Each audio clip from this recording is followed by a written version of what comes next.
अस्सलाम वालेकुम नाजरीन, आप देख रहे हैं प्रोग्राम फेस टू फेस और मैं हूं आपके साथ मनीज़ मोइन। पाकिस्तान और अफगानिस्तान के दरमियान मुज़ाकरात का दूसरा दौर इस्तांबुल में हुआ, जिसमें ठोस और काबिल तस्दीक मॉनिटरिंग तरीक़ाकार के क़याम पर बात हुई। इन मुज़ाकरात में अफगान वफ़द की क़यादत नायब वज़ीर दाखिला रहमतुल्लाह मुजीब ने की, जबकि अफगान सफारत खाने के कायम मकाम सरबरा सुहेल शाहीन और दीगर भी मौजूद थे। दूसरी जानिब पाकिस्तान की जानिब से दो रुकनी वफ़द मौजूद रहा और कतर और तुर्की की सालसी में पहले सीज़ फायर पर इत्तफाक हुआ था, मगर पाकिस्तान में फितना अल खवारिज और फितना अल हिंद की कार्रवाइयाँ बदस्तूर जारी रहीं और अब दरियाए कुन्नड़ पर डैम की बहस छिड़ गई है। देखना यह होगा कि आज की इस मुलाकात का नतीजा क्या निकलता है। लेकिन अगर मैं बात करूँ कि मुलाकात कामयाब रहे या नहीं, इस हवाले से वज़ीर दिफा ख्वाजा आसिफ साहब की जो स्टेटमेंट सामने आई है वो ये कहते हैं कि अगर अफगानिस्तान ने टर्म्स पर इत्तफाक ना किया तो फिर अफगानिस्तान के साथ जंग ही होगी। इसी पर बात करेंगे। पैनल में मेरे साथ मौजूद हैं ब्यूरो चीफ पंजाब शहजाद हुसैन भट्ट साहब, प्रोग्राम में मुझे ज्वाइन कर रहे हैं ब्रिगेडियर रिटायर्ड हारिस नवाज साहब और डॉक्टर जमील अहमद खान साबिक सफारतकार भी हमारे साथ मौजूद हैं। गुफ्तगू का आगाज़ में करना चाहूँगी हारिस नवाज साहब आपसे। आप मुझे बताएं, सबसे पहले तो आज जो इंतहाई अहम बैठक हुई उसके बाद ख्वाजा आसिफ साहब का स्टेटमेंट, वो कहते हैं अगर इत्तफाक नहीं होता, अगर अफगानिस्तान हमारे टर्म्स को नहीं मानता तो फिर जंग है। तो आपको क्या लगता है कि जो आज की मुलाकात में उमूर फाइनलाइज होने थे, मैकेनिज्म तय पाना था, क्या वो हो जाएगा? मुनीज़ा, देखिए बात यह है कि पाकिस्तान का स्टांस बड़ा क्लियर है और वो क्लियर ये जंगबंदी हमारा इशू नहीं है। जंगबंदी तो इन्होंने स्टार्ट की थी, खुद ही फ्लैग वाइट फ्लैग लहराया, मिन्नतें की, तो हमने उस पर एक्सेप्ट कर लिया। Cross border terrorism is our only one agenda कि आपकी साइड से कोई भी टेररिस्ट ऑर्गेनाइजेशन हमारी तरफ इन्फिल्ट्रेट नहीं करेगी, कोई दहशतगर्द नहीं आएगा। ये आपने पहले दोहा में अमेरिकन से भी कमिटमेंट की थी और हम भी आपसे ये बात करेंगे। अगर ये इस बात को नहीं रोक सकते तो फिर what is the purpose of the cease fire? Cease fire तो फिर हमारे पास सिंपल उस पर यह बात होनी चाहिए कि अगर आप अपने एरिया में अपनी सरजमीन के अंदर से टेररिस्ट ऑर्गेनाइजेशन को नहीं रोक सकते, फिर आपको कोई एतराज़ नहीं होगा कि Pakistan will be at liberty कि हम अब इनके जितने ट्रेनिंग कैंप्स हैं, एडमिनिस्ट्रेटिव कैंप्स हैं, जहां इनके कमांडर जैसे भी पेटकिया में गुल बहादुर के एरिया में जाके 60-70 फौजी मारे हैं, इस तरह हम भी वहाँ मारने शुरू कर देंगे और उससे फर्क पड़ेगा। That is what we want, we are going to do, ताकि कम से कम ये हो कि हमें इस चीज़ की कंफर्म होना चाहिए कि हम वहाँ जाके मारें, नुकसान पहुँचाए और इनकी हम डिस्ट्रॉय कर दें, सारे इनके कमांडर्स को भी मारें, जहाँ पर इनके कैंप ट्रेनिंग कैंप है वो भी ख़त्म कर दें। ये इससे कम हम किसी हालत में नहीं मान सकते हैं। प्रॉब्लम ये है कि अगर हमें जंगबंदी करनी थी, वो जंगबंदी तो पहले भी कौन सी थी, आज वो तो आप ये हर वक्त चाह रहे थे। Issue is cross border terrorism. They have to stop it. We mean business, we have shown your strength, we have shown your military might.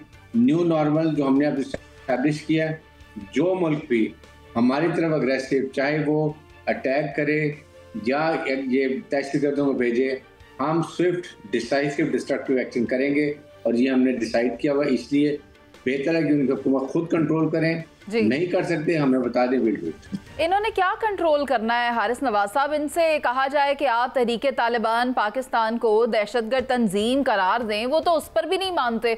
लेकिन अब मैं चाहती हूँ डॉक्टर जमील से उनकी राय ले ली जाए। सर, आप ये बताएं कि पाकिस्तान जहाँ तक पहुँच गया था, जिन चौकियों पर पाकिस्तान ने कब्जा कर लिया था, उसे बफर जोन बनाने की भी बाज़गश्त सुनाई दे रही है। क्या इसको अमली जामा पहनाया जाना है? नहीं, अगर बात वहाँ तक जाएगी तो फिर तो अमली जामा भी पहनाया जा सकता है, लेकिन पाकिस्तान हमेशा इंटरनेशनल कानून की पासदारी करता है। पाकिस्तान ने तो उतना ही किया जितने की इंटरनेशनल कानून में इजाज़त है।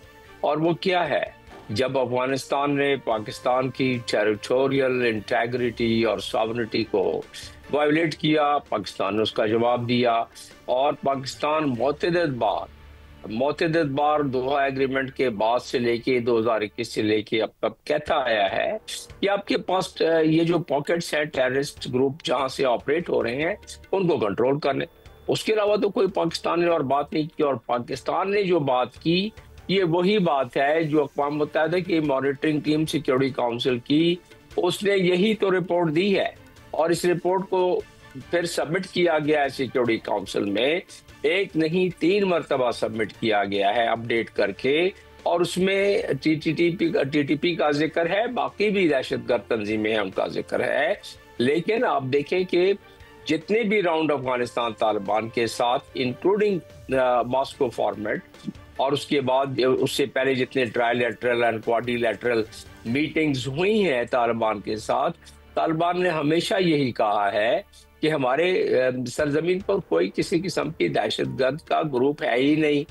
तो अब इस मर्तबा ये जो दूसरा दौर चल रहा है आज वहाँ इस्तांबुल में, वहाँ यही तो तय होना है, और वो तय ये होना है कि जो वेरीफाइबल एविडेंस है जो पाकिस्तान के पास है, और आइंदा जब भी कोई इस किस्म की इंसिडेंट होता है या आइंदा जब भी कोई वारदात होती है टेररिज्म की, तो ऐसी सूरत में पाकिस्तान या दूसरा फरीक अगर अफगानिस्तान चाहता है तो किसी वायलेशन की बात करता है, तो फिर उसको एविडेंस देना पड़ेगा जो टेक्निकली वेरीफाइबल होगा। और उस वेरीफाई करने के लिए तुर्की के पास टेक्निकल नो हाउ भी है, एक्सपीरियंस भी है। उन्होंने पीकेके के साथ सीरियन बॉर्डर पर बहुत मर्तबा वो यही कहते थे सीरियंस तुर्की को कि हमारे बॉर्डर से कोई इस किस्म की दरअंदाजी नहीं हो रही है। किसको कहां से कितनी फंडिंग हासिल होती रही जब मेज है, तो पाकिस्तान ने यह भी वाजे करके दिखा दिया। अब आप यहां पर अफगानिस्तान की कारकर्दगी देखें कि वो दरियाए कुन्नड़ पर डैम बनाने की बात कर रहा है, और मैं चाहती हूं कि शहजाद भट्ट साहब इस पर रोशनी डालें कि भट्ट साहब ये तो भारत के तर्ज पर चलने लग गया है, ना कोई बात, ना कोई डील, ना कोई अंडरस्टैंडिंग डेवलप की, और आकर सीधा फॉरेन इन्वेस्टर्स का इंतजार नहीं किया और डोमेस्टिकली उसको फौरी तौर पर ऑर्डर्स जारी कर दिए कि भाई तामीर का काम शुरू करो।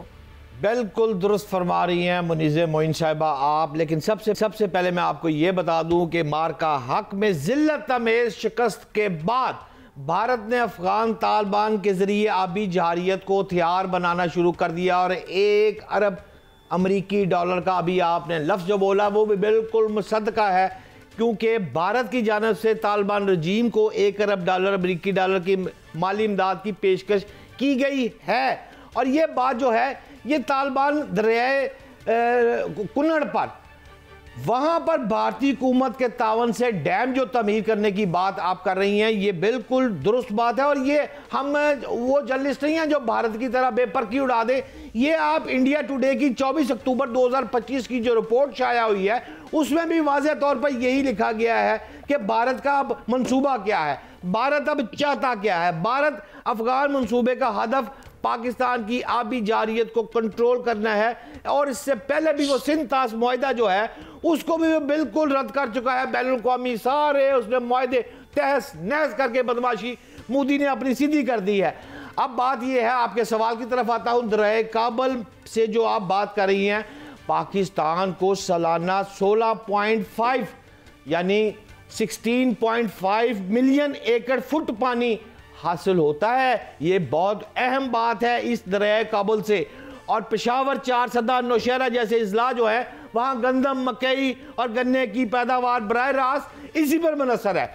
अब आखिरी 4 लाइनें इस पर लुत्फ की बात आपको ये बता दूं, भारत का तो ये वार आ गया, संदूर भी पिट गया और सारा कुछ ही पिट गया।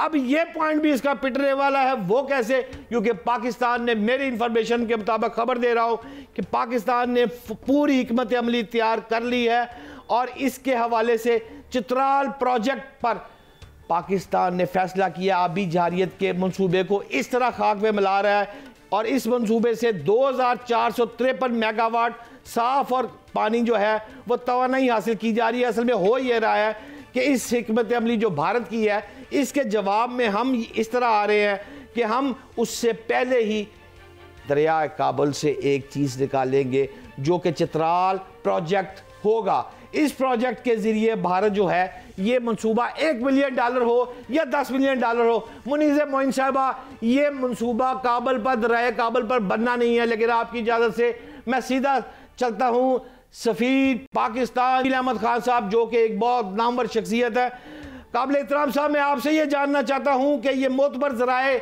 जो जरीदे हैं अमेरिका के, फॉरेन पॉलिसी की बात करते हैं और फॉरेन पॉलिसी ने अपनी ताज़ा तरीन रिपोर्ट में वाज़ह तौर पर जमील साहब कह दिया है कि पाकिस्तान की हुकूमती सफारती जो अस्करी डिप्लोमेसी है उसको खरादे तहसीन मैं नहीं पेश कर रहा। ये अमेरिका का मोतबर जो जरीदा है फॉरेन पॉलिसी, वो कह रहा है कि ये बहुत उम्दा है, बहुत आला है। तो जानना ये चाहता हूँ आपसे कि मौशियत और दफा लाज़िम और मलजूम हैं, एक साथ जुड़े हुए नती हैं, तो क्या पाकिस्तान अपनी सफारती कामयाबी को मौशी तरक्की के लिए अब कैसे इस्तेमाल करेगा? मेरे नाज़रीन को ज़रा आसान ज़बान में समझाएं प्लीज़ जमील साहब। पहली बात तो ये है कि ये फॉरेन अफेयर्स मैगजीन ये दुनिया के बहुत ही मोतबर किस्म के मैगजीनों में बल्कि सरे फहरिस्त शामिल होता है।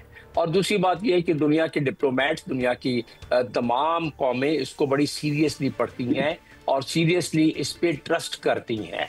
और उसने जब ये बात लिखी है पाकिस्तान के बारे में कि पाकिस्तान की न सिर्फ रीजनल कोऑपरेशन में बड़ी कवी किस्म की पोजीशन हो गई है, बल्कि वो बहुत सारे कंट्रीज में नेबरिंग और दूसरे उसकी आउटरीच यानी उसकी पहुंच हो गई है। और फिर वो ये भी इसमें लिखता है कि ये जो माइलस्टोन उन्होंने हासिल किया है ये मिलिट्री डिप्लोमेसी और ट्रेडिशनल डिप्लोमेसी की हम आहंगी है, यानी कि गवर्नमेंट यानी सिविल डिप्लोमेसी और मिलिट्री डिप्लोमेसी की हम आहंगी है।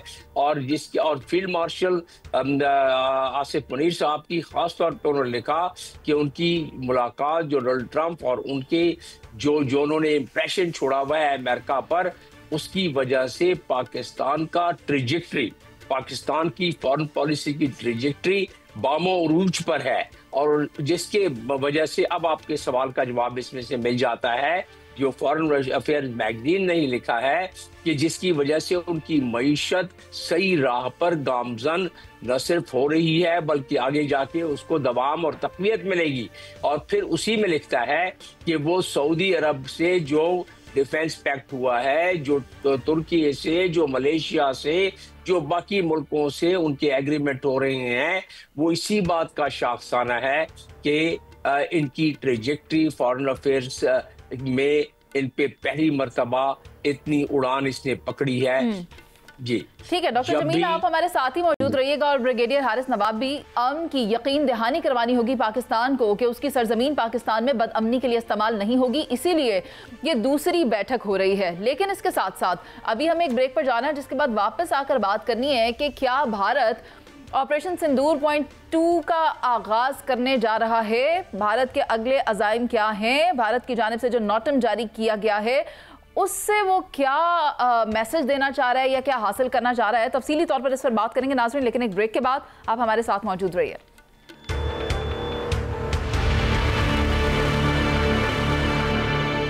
वेलकम बैक नाज़रीन। जहां अमन के हवाले से इस्तांबुल में एक बड़ी बैठक हो रही है पाकिस्तान और अफगानिस्तान के दरमियान, वहीं देखना यह होगा कि भारत भी कहीं मसरूफ़ अमल दिखाई देता है।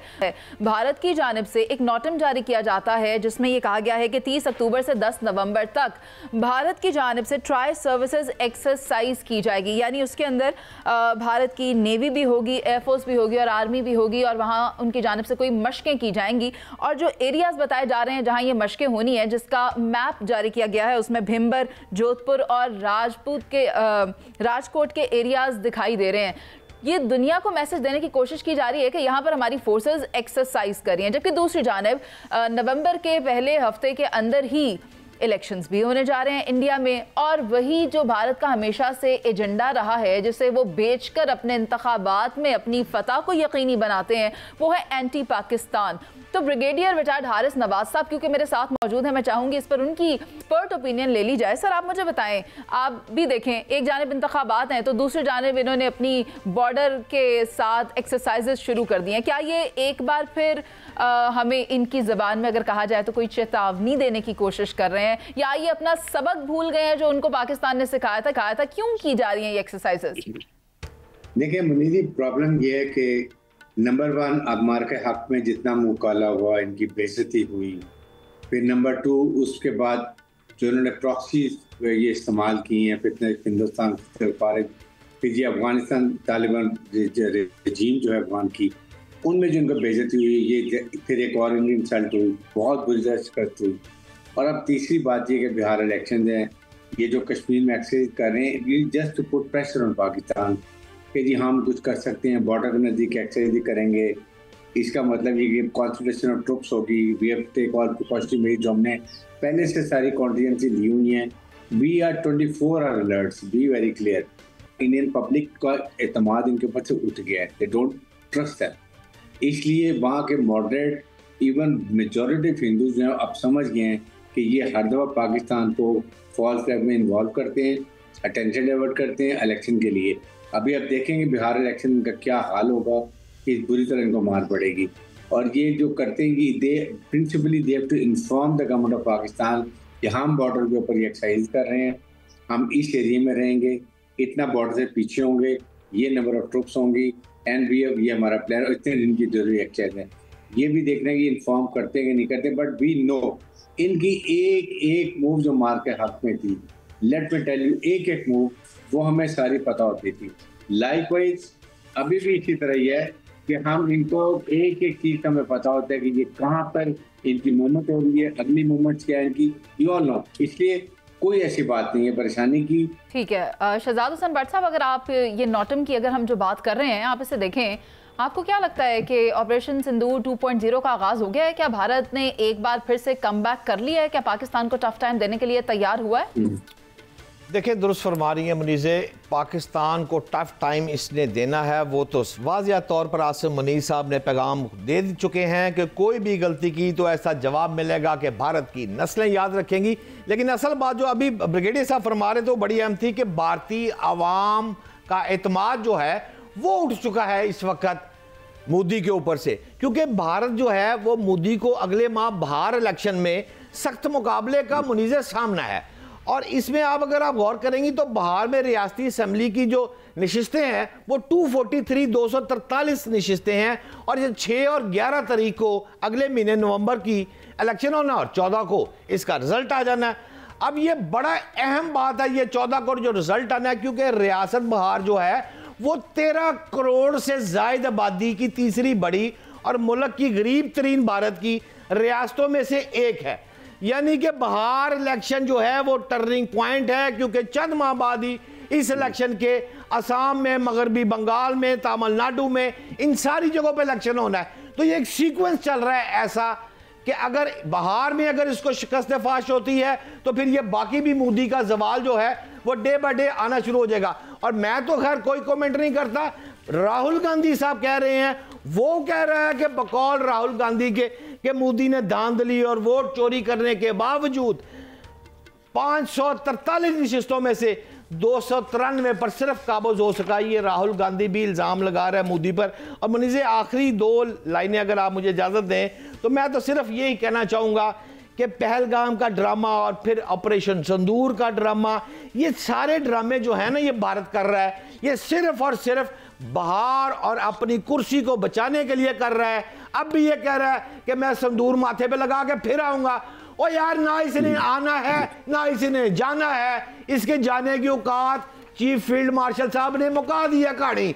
लेकिन सिर्फ ये है अपने इलेक्शन को बचाने के लिए ये गीदड़ बबकिया मुनीज़े इस वक्त जरूर दे रहा है। जी ठीक है, और डॉक्टर जमील भी साथ हैं। डॉक्टर जमील, आप मुझे बताएं, अगर हम सफारतकारी की बात करें तो भारत का इस वक्त आप क्या स्टेटस देख, क्या वो चाहता है कि उसके ताल्लुकात उस्तवार हो सकें जैसे पहले रहे? और अमेरिका से भी तो नजरें चुरा रहा है, अमेरिकी सदर से मुलाकात ना हो इसलिए अहम मुलाकातों के अंदर वो शिरकत भी नहीं कर रहा, और ये नोटम जारी करके ये बताया जा रहा है कि हम यहाँ पर कोई एक्सरसाइजेस कर रहे हैं। वो क्या करना चाहता है? अपने सफारतकारी को बेहतर करने के लिए क्या कोशिश है या नहीं? नोटम और ये इसका जो एक्सरसाइज करना है ट्राई सर्विस का, ये एक उसका पहलू है। वो इंटरनल कंजम्पशन के लिए ज्यादा है उसमें, और दुनिया को उसमें सिर्फ ये बताना चाहते हैं कि हमारी एयरफोर्स इतनी कमजोर नहीं है कि बिल्कुल 3 दिन तक जमीन बोस हो गई मार्का हक के दौरान। तो वो उस चीज को, उसका एक ये फैक्ट। दूसरा असल तो मामला उसका यही है कि सफारती तौर पर इंडिया वो इस वक्त रॉक बॉटम पर है। हालांकि इंडिया हमेशा क्लेम करता रहा है, और उसकी आउटरीच थी भी बेहतर पहले, लेकिन वो हमेशा क्लेम करता रहा है कि उसकी सफारतकारी दुनिया में बहुत नफीस और वन ऑफ द बेस्ट। लेकिन वो सारी की सारी धर्म तख्ता हो गया, खासतौर पर पाकिस्तान ने जब अपने अप्रैल में जब पहला उनका नेशनल सिक्योरिटी कमेटी की मीटिंग के बाद से जो एलामिये निकले, उसके बाद से जिस तरीके से पाकिस्तान की फॉरेन पॉलिसी की उठान हुई है, इस तरीके से इंडिया का जवाल शुरू हुआ है और वो अभी पूरी दुनिया में इसको नोटिस किया जा सकता है। तो उसको सिर्फ डिस्प्ले करना चाहते हैं कि अब हम दोबारा अपनी कुव्वत को बरकरार रखने की कोशिश कर रहे हैं, लेकिन वो सारा दोनों इसके पहलू जो है ये वो इतनी मजबूती पर कायम ही नहीं है। और राहुल गांधी का तो आपने अभी जिक्र सुन ही लिया, उसके अलावा बहुत सारे थिंक टैंक, उसके अलावा बहुत सारे मुहक्किक, बहुत सारे उनके एनालिस्ट वो यही बता रहे हैं कि मोदी अगले इलेक्शन में उसको कामयाब होना नामुमकिनात की तरफ से होता जा रहा है और यही उसकी वजह है जो सिंदूर की बात की जा रही है और जिस तरीके से मोदी ने अपने जंग के दौरान अपने आप को कंडक्ट किया है। तो उस लिहाज से दोनों पहलू में नहीं लगता और वो सिर्फ अपनी हजीमत को बचाने के लिए एक पहलू जो उसका है वो हजीमत को बचाने के लिए ट्राई सर्विस एक्सरसाइज का अभी आगाज किया है। तो वो इसमें मुझे इतना कोई खदशा नजर नहीं। आपका मैं शुक्रिया अदा करना चाहूंगी डॉक्टर जमील कि आपने हमें वक्त दिया। बात यही है कि अगर माजी को भुला दिया जाए तो फिर खुद भी किस्सा पारीना बनने में देर नहीं लगती और अगर मोदी इस बात को तस्लीम नहीं कर रहा कि 7-0 पाकिस्तान ने ये डिजिट उनको बतौर इनाम दिया है और उसे मान नहीं रहा मोदी, तो फिर आने वाले वक्तों में मोदी को भी कोई याद नहीं रखेगा। क्यों? बात ये है प्रोग्राम के वक्फे पे जाने से पहले थोड़ी सी तशरीही रह गई है, वो मुझे अभी तक नहीं क्लियर हो रही। आज सबसे बड़ी खबर जो है वो दोहा मुज़ाकरात है और अभी फैसला जो है वो आ गया है, सबके सामने आया है। मुझे तो ये फील हो रहा है कि पाकिस्तान में दहशतगर्दी के जो मास्टरमाइंड है और इनके ट्रेनिंग कैंप 90 से 100% तक ये अफगानिस्तान में हैं और अफगान तालिबान जो है वो भारत की वाज़ेह तौर पर प्रॉक्सी बन चुके हैं। आप मुझे आज ये बताएं कि क्या इस्तांबुल मुज़ाकरात जो इस वक्त आपके सामने आ गए हैं, अफगान तालिबान से कोई बेहतर फैसले की उम्मीद आपको है? भट्ट साहब, आप किस फैसले की बात कर रहे हैं जब हम ये कह रहे हैं, हमारे वज़ीर दिफा ये कह रहे हैं कि अगर इन्होंने हमारी शराइत को तस्लीम ना किया तो फिर इनके साथ वाज़ेह तौर पर जंग होगी। ना सिर्फ ये बल्कि फील्ड मार्शल का ये मौक़िफ़ है कि अगर ये बाज ना आए तो हम यहाँ पर अपने मासूमों का मज़ीद खून बहाने को तैयार नहीं हैं और हर चीज़ का बदला लिया जाएगा, तमाम का तमाम हिसाब बराबर किया जाएगा। और अगर ये जो अफगान तालिबान रजीम जिसकी आप बात कर रहे हैं, ये जाकर इनके जो फॉरेन मिनिस्टर हैं वो भारत में जाकर बैठते हैं और फिर पाकिस्तान मुखालिफ अटैक्स का आगाज़ होता है, रॉ फंडेड कार्रवाइयाँ पाकिस्तान मुखालिफ की जाती हैं, तो फिर क्या दुनिया को नज़र नहीं आ रहा कि अफगानीज़ किसके साथ मिलकर अपनी नेबरिंग कंट्री, अपने इस्लामी बरादर मुल्क मुखालिफ चल रहे हैं? ये भी तो देखना होगा। बट साहब मुझे पूरी कर लेने दे बात तो ये भी देखनी होगी ना। आप जिस भारत की बात कर रहे हैं ये वही इंडिया है जो ये कहता है कि we are shining, but how is it shining? India is shining without shine. India दावा करता है कि we are rising, but this India is rising without a rise. तो फिर इस तरह तो ये सीन नहीं चल सकता, ये तो इनकी तबाही है। अगर ये दहशत गर्दी के सिलसिले को नहीं रोकेंगे तो फिर इनकी ईंट से ईंट बजा दी जाएगी, खा वो अफगानिस्तान वाली साइड से हो या फिर पाकिस्तान के ईस्टर्न साइड से भारत की जानिब से हो। दुरुस्त फरमा रही हैं, यानी कि आपकी बात से क्रक्स ऑफ द मैटर में ये निकाल लूँ फिर कि आज अगर अफगानियों को समझ नहीं आएगी और दोहा मुज़ाकरात में उनको हमारी बात ऊपर से गुजर गई तो फिर भारत वाला सार 0-7 और दावगलती गुंजाइश निश्ता और फिर दमस्त कलंदर। बिल्कुल इसी तरह शहजाद सनवर साहब। और अभी ये जो इस्तांबुल में बैठक है होगा कि इसके बाद किन नकात पर बात आकर रुकती है कि अफगानिस्तान की जानिब से ये मामलात तय पा जाते हैं। पाकिस्तान की जानिब से जो प्रपोजल दिया जा रहा है, जो लाइंस डिराइव करनी है कि ये सिलसिला अमन का किस तरह लेकर चलना है, इसके ऊपर कोई हतमी फैसला हो जाता है तो फिर ये बेहतर है अफगानिस्तान के लिए और पाकिस्तान के लिए इसलिए बेहतर होगा कि यहाँ पर जिन एरियाज़ में पुरअमन जिन एरिया से यहाँ कार्रवाई की जा रही है दहशत गर्दों की जानिब से अमन ख़राब करने की, अमन को दागदार करने की, अगर वो रुक जाती है तो वो पाकिस्तान के हक में भी बेहतर होगा। अभी एक ब्रेक पर चलते हैं जिसके बाद वापस आएंगे और बात करेंगे कि 23 अक्टूबर को शहर इक़्तिदार में जो अफसोसनाक हादसा पेश आया है उस पर। नाज़रीन आप हमारे साथ ही मौजूद रहिएगा।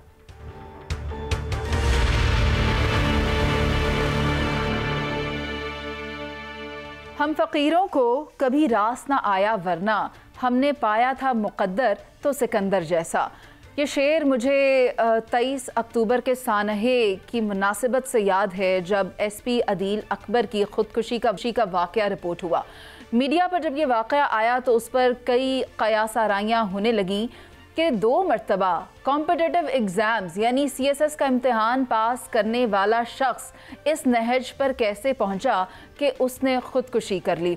इसको लेकर कई चहम गोइयाँ हो रही हैं। तो मैं चाहूँगी कि हमारे साथ मौजूद हैं उस्मान भट्ट जो कि क्राइम रिपोर्टर हैं, इस्लामाबाद में मौजूद हैं, उनसे इस पर राय ले ली जाए। उस्मान, मुझे बताएं, कहा यह जा रहा है कि SP अदील अकबर का मोबाइल अनलॉक कर लिया गया है, तो उस मोबाइल के अंदर से क्या मिल सका, क्या सामने आ सका, क्या कुछ पता चल सका कि वजूहात क्या थी ख़ुदकुशी की? जी बिल्कुल, ये इंतहाई अफसोसनाक वाक़या जो है वो इस्लामाबाद की तारीख़ में कहा जाए तो गलत नहीं होगा जो रूनुमा हुआ। और फ़ोन जो है वो मरहूम SP अदील अकबर का जो है वो ऑफ द रिकॉर्ड जो हमें पता चला था कि वो अनब्लॉक कर लिया गया है, लेकिन ऑफिशियली अभी इस चीज़ को छुपाया जा रहा है। क्यों छुपाया जा रहा है ये आला अफसरान जो है वो बेहतर बता सकते हैं। अभी तक उन्होंने इसके हवाले से तस्दीक या तरदीद नहीं की, लेकिन उनसे बारहा पूछा गया कि मोबाइल फ़ोन, क्योंकि इस्लामाबाद पुलिस ये दावा करती है कि वो लेटेस्ट टेक्नोलॉजी जो है वो यूज़ करती है, कोई भी क्राइम सीन हो, किसी मुलजिम को पकड़ना हो, तो ये तो उनके अपने एक अफसर का केस था, तो इस हवाले से इतनी ज़्यादा ताख़ीर क्यों सामने आ रही है।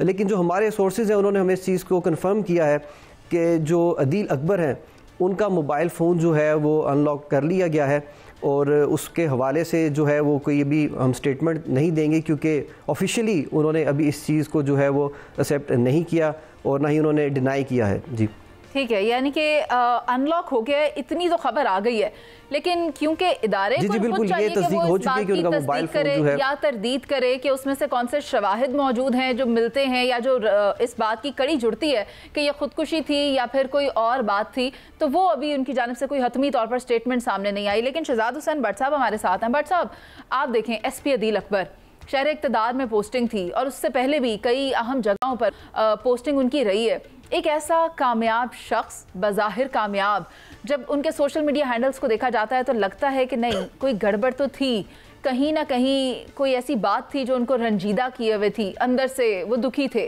तो मुझे आप बताएं, ये कैसे हो सकता है कि इतना अच्छा ओहदे पर फाइज रहने वाला एक ऑफिसर अपने साथ ये कर ले काम?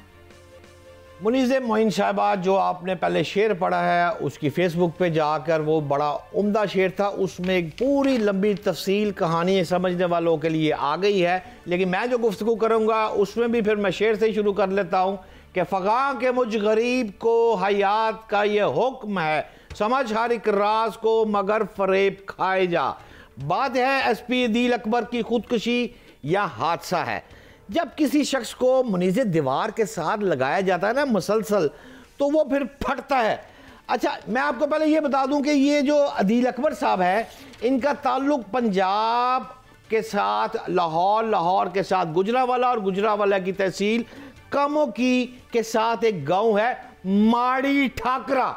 माड़ी ठाकरा के भाई साहब रहने वाले थे। 6 भाई और 2 बहनें हैं, और जो इनके वालिद शाहिद अली अकबर साहब वो हबीब बैंक के सीनियर एक अफसर थे। सवाल ये है कि स्कॉलरशिप पर पढ़ने वाला, CSS में नंबर 2 पर आने वाला बड़ा आदमी, जिसको पैसे का भी कोई मसला नहीं, कहानी भी कोई नहीं, रिच आदमी, ज़हनी तौर पर पढ़ा लिखा, सुकून वाला। लेकिन खबर अब यहां से निकलेगी 3 पॉइंट से। पहली चीज तो जो केमिकल एग्जामिनर की रिपोर्ट आ रही है, अभी तक मेरी इत्तला के लिए नहीं आई, अभी मैं भट्ट साहब से पूछता हूं, लेकिन मेरी इंफॉर्मेशन के मुताबिक अभी केमिकल एग्जामिनर की रिपोर्ट नहीं आई।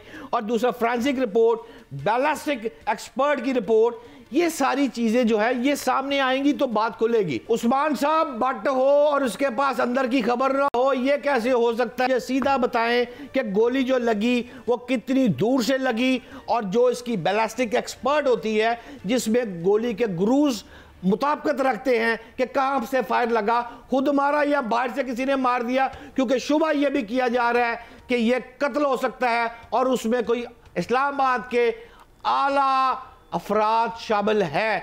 आपके पास क्या रिपोर्ट है भट्ट साहब? अच्छा बट साहब मैं आपको बता दूं, जब ये आपको भी पता है कि जब भी कोई भी वकूआ होता है तो वायरलेस कॉल जो है वो चलाई जाती है और बताया जाता है एज इट इज़ कि क्या जो है वो वकूआ पेश आया है। तो इनके जो ऑपरेटर हैं उनकी जानिब से वायरलेस कॉल जो है वो चलाई जाती है, जिसमें वो बताते हैं, क्योंकि जो इस्लामाबाद पुलिस है उसमें जो एसपी है उसको गाजी के नाम से जो है वो बुलाया जाता है। तो उनके ऑपरेटर की जानिब से ये वायरलेस कॉल चलती है वायरलेस सेट के ऊपर कि गाजी I-9 ने हमसे वेपन लेके खुद को शूट कर दिया है और अब हम उनको हॉस्पिटल लेके जा रहे हैं। और ये अगर तो किसी ने शूट किया होता, कोई बाहर का बंदा होता, क्योंकि आपने कहा कि शायद कोई कर सकता है उनको शूट, तो वहाँ पे नफरी काफ़ी ज़्यादा थी, ये मुमकिन नहीं है। और फिर जो फ़ौरन से कॉल चलती है और उसके बाद एक क़यामत का मंजर होता है इस्लामाबाद पुलिस के अंदर। ASI, कांस्टेबल, सब इंस्पेक्टर सब जो हैं वो हर काम छोड़ के जो है पिम्स हॉस्पिटल की तरफ भागते हैं। हम भी उसी जानिब जो है वो जाते हैं। और जो आला अफसरान हैं उनकी जानिब से जो है वो मीडिया को अवॉइड किया जाता है, मीडिया को अवॉइड किया जाता है। फिर हम जाहिर सी बात है कि जब स्पॉट पे पहुंचते हैं तो हम पूछते हैं, हमारी कोशिश होती है कि अफसरान से पूछा जाए कि क्या हुआ, कैसे हुआ। उस टाइम वो बात करने को तैयार नहीं थे। हमने अपने तौर पे जब चेक किया तो ये चीज़ सामने आई कि जो SP अदील अकबर थे वो काफ़ी दिन से उनकी तबीयत जो है वो काफ़ी ख़राब थी, जिसके बाद उन्होंने जो है वो अपना डेंगू का टेस्ट भी करवाया था और उससे कबल उन्होंने छुट्टी के लिए भी अप्लाई किया था और वो छुट्टी जो है वो रिजेक्ट कर दी गई थी। और ना सिर्फ रिजेक्ट की गई बल्कि उनकी सरजनिश भी की गई और उनको ये कहा गया कि 2 बार जो है वो इनका ऑलरेडी बोर्ड बैठा था और इनकी जो है प्रमोशन ड्यू थी। तो इनको एक आला अफसर की जानिब से ये कहा गया कि लगता है कि आपने तीसरी बार भी जो है वो प्रमोशन नहीं लेनी, जिसके बाद वो काफ़ी मायूस हुए और वो खामोश हो गए। और वो ऑन ड्यूटी थे और जिस दिन उनके साथ ये इंसिडेंट हुआ है उनका, उस दिन ये सुबह 8 बजे से ऑन रोड थे, इनकी स्पेशल ड्यूटी भी लगी हुई थी। आप कह रहे हैं कि मीडिया को अवॉइड किया गया था, आपके पास इस बात की क्या गारंटी है कि मीडिया को अवॉइड किया गया था? आप ये बात क्यों कर रहे हैं? देखिए, सबसे पहले तो ये कि जो अफसरान होते हैं, कोई भी इस तरह का वकूआ होता है तो लाजमी उस पर ऊपर कोई ना कोई कमेंट जो है वो करते हैं। उसके बाद जब मैं आपको बताता चलूँ कि जब इनका नमाज जनाजा था, आपने गालबन वो ट्वीट भी मेरी देखी होगी, हम जनाजा पढ़ने के लिए गए तो हमें रोक लिया गया, हमें पुलिस लाइन हेडक्वार्टर्स के अंदर दाखिल होने की इजाज़त नहीं दी गई। और ये इस्लामाबाद की तारीख में फर्स्ट टाइम ऐसे हुआ है जी, और इस्लामाबाद की हिस्ट्री में ये फर्स्ट टाइम ऐसे हुआ कि नमाज जनाजा जो है वो पढ़ने से रोक दिया गया। तो वहाँ पे मौजूद जो एहलकार थे उनसे हमने रिक्वेस्ट भी की कि हमने उनको बताया कि हम यहाँ पे मीडिया कवरेज के लिए नहीं आए, हम तो इंसानी हमदर्दी के नाते यहाँ पे नमाज जनाजा अदा करने के लिए आए हैं। तो उस एहलकार ने बताया कि आपको आइडिया नहीं है कि कितने सख्त ऑर्डर है कि किसी भी मीडिया के नुमाइंदे को पुलिस लाइन हेडक्वार्टर के अंदर नहीं आने देना। उस पर मैंने उसको बोला, मैंने कहा आप हमारा मोबाइल फ़ोन जो है वो अपने पास रख सकते हैं, आप हमारा मोबाइल फ़ोन अपने पास रख लें, किसी आला अफसर से बात करवा दें। लेकिन उसने कहा कि आला अफसर भी इस टाइम बेबस है, क्योंकि IG इस्लामाबाद अली नासिर रिजवी के ये डायरेक्ट अहकामात थे कि इस्लामाबाद पुलिस लाइन्स के अंदर कोई भी मीडिया का नुमाइंदा जो है वो दाखिल नहीं होगा। ठीक है। और एक बात शहजाद हुसैन भट्ट साहब, आपने एक बात की थी, आपने कहा उन्हें दीवार से लगाया गया। आपको ऐसा क्यों लगता है कि दीवार से लगाया गया था और यही वजह बनी उनके नफ्सियाती कोलैप्स की? देखिए मुनीज़े, मैंने तो शेर पहले पढ़ दिया था, आपने मेरे शेर को अगर गौर से सुना था तो उस वक्त मेरा ये जवाब था। लेकिन बात ये है कि ये कुछ नफ्सियाती मसला भी हो सकता है, जैसे आप फरमा रही हैं।